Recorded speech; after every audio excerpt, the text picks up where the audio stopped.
जनाब वाली 2 ट्रैक्टर, एक गड्डी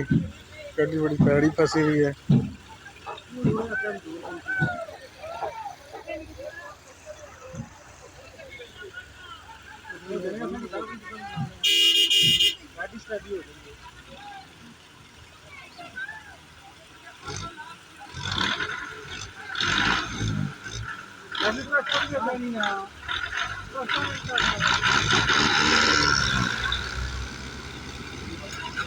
साथ बंद कर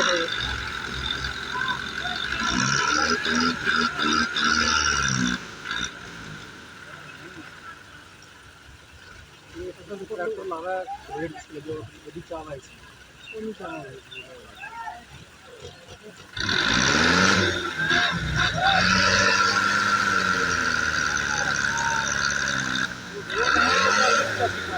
सब पे कोई सेंटर की सिर्फ ये तो पाए